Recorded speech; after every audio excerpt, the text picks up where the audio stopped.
Navbatdagisi Konfutsiy. Konfutsiy endi haligi Xitoylarda payg'ambardek bo'lib qolgan odam.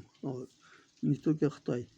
Haligi koreyslar, Vyetnam, Yapon tomonlarda, Sharq tomonida. Konfutsiy Xitoyning sharqidagi Lui knyazligida tug'ildi. U aslzodalar xonadoniga mansub bo'lib, otasi Shulyan He Lu knyazligidagi Tizou muzoffatini boshqargan.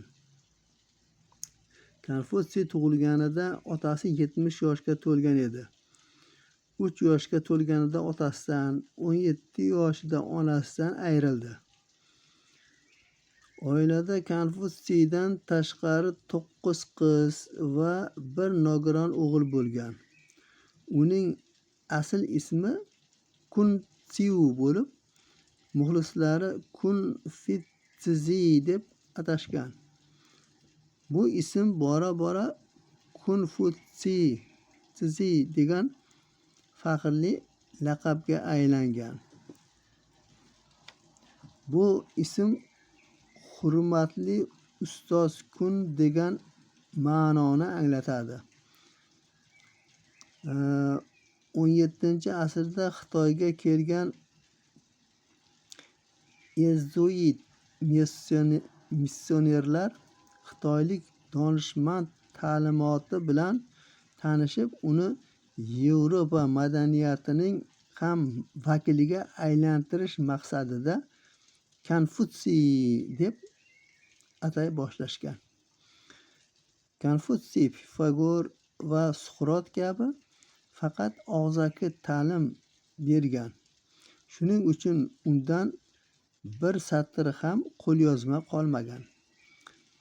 Bizga ma'lum asarlarning hammasi shogirdlari tomonidan yozilgan. Konfutsiy daotsizm asoschisi Lao Tzu bilan uchrashgan. Undan maslahatlar olgan. Faylasufning 3000 nafar shogirdi bo'lgan. Ulardan 72 nafari esa hech qachon ustozini tark etishmagan.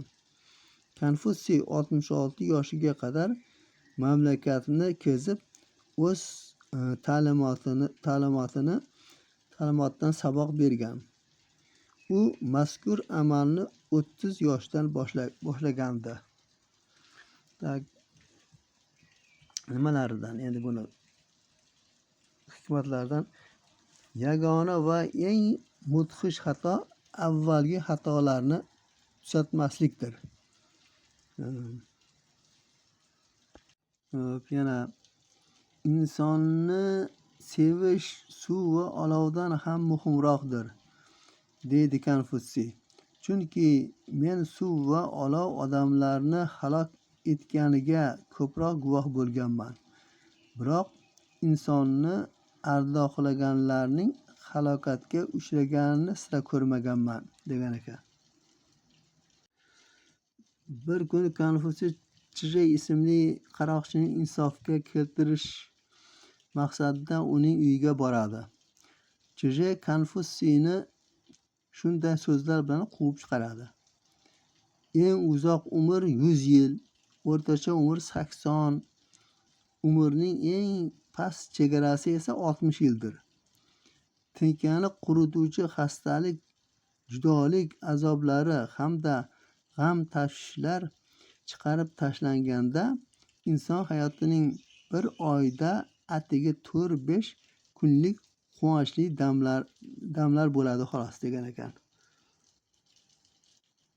Konfutsiyning hikmatlaridan birinchi, tug'may bilim sohiblari barchadan baland turadilar.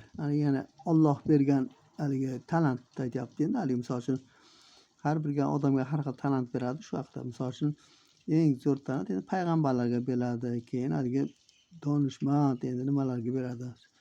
Yaxshi muzikachilarda talant bo'ladi. bir har bir odamda talanti bor bo'ladi. U Alloh bergan talant boshqa ekan. Keyingisi o'rgangan. Ikkinchisi mana tinmay o'qish bilan o'qish yo'li bilan ilm olganlar esa undan keyingi o'rinda turar ekan. Shu o'qib o'rgangani keyingi o'rinda turar ekan. Alloh bergandan keyingi o'rinda bor. Undan keyin uchinchisi qiyinchiliklar sabab ilm olishga chog'langanlar. Undan ham pastroq pog'onani egallaydilar. Mashaqqatga uchraganda ham bilim olmaganlar eng past pog'onadagi odamlar bo'lar ekan.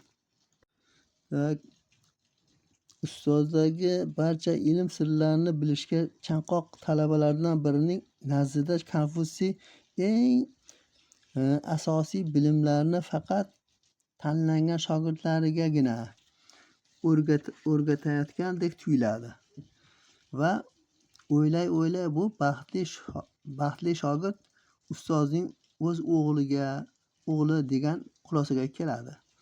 Bir kuni shogird Konfutsiyning o'g'liga duch kelib shunday savol beradi: "Otang senga hech kimga aytmagan sirlarni oshkor qilganmi?" O'g'il bunday javob qiladi: "Yo'q, lekin bir kun ustoz yolg'iz o'tirardilar, men esa hovlida o'ynab yurardim. U zot meni yonlariga chorlab, she'rlarni yod oldingmi deb so'radilar. Men yo'q, hali degandim. Ustoz, agar sen she'rlarni yod olmasang, boshqalarga aytadigan so'zing bo'lmaydi dedilar. Men o'tirib she'rlarni yod oldim. Boshqa safar yana shu hol takrorlandi. Men o'ynab yurgandim. Ustoz yana otasi chaqiryapti. Chaqirdilar. Qoidalarni yod oldingmi? Yo'q dedim. Agar qoidalarni yod olmasang, hech qachon qat'iy fikr aytib so'zingni isbotlay olmaysan dedilar. Men darhol qoidalarni yod oldim. Otamdan eshitganlarim ana shular xolos deb aytdi. Yana oliyjanob 9 narsa haqida o'ylashni kanda qilmaydi. Bular ravshan ko'rmoqlik, aniq eshitmoqlik, odob bilan muomala qilmoqlik, samimiy so'zlamoqlik, ehtiyotkorlik ila harakatda bo'lmoqlik, qahru g'azab oqibatini yodda tutmoqlik, oddillikni unutmaslik hamda imkoniyat tug'ilganda foyda olmoqlik. Yana hikmatlardan Konfutsiy hukmdor va xalq o'rtasidagi o'zaro munosabatni shunday qiyoslaydi. Podshoh misoli bir chavandoz bo'lsa, amaldorlar va qonunlar yugan va jilov, fuqarolar esa otdir. Otni yengil boshqarmoq uchun uni puxta yuganlamoq va jilovlarni to'g'ri boshqarmoq lozimdir. Shuning bilan birga otlarning kuchini bir-biriga muvofiqlashtirib, ortda qolganlarini nazorat qilmoq joizdir. Ana shu shartlarga amal qilgan chavandoz ovoz chiqarmasa, niqtamasa ham otlar o'z-o'zidan chopib ketaveradi.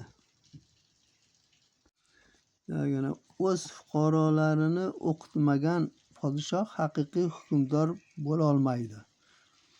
Ikkinchisi, do'stiga nasihat qilib to'g'ri yo'lga solishga urinmagan mard oliyjanoblik xislatidan mahrumdir. Uchinchisi, tinmay ilm olgan vijdonli inson albatta buyuk donishmandlik darajasiga yetmog'i tayin va ilmni sevgan inson hech qachon voqelikka zid ish qilmaydi.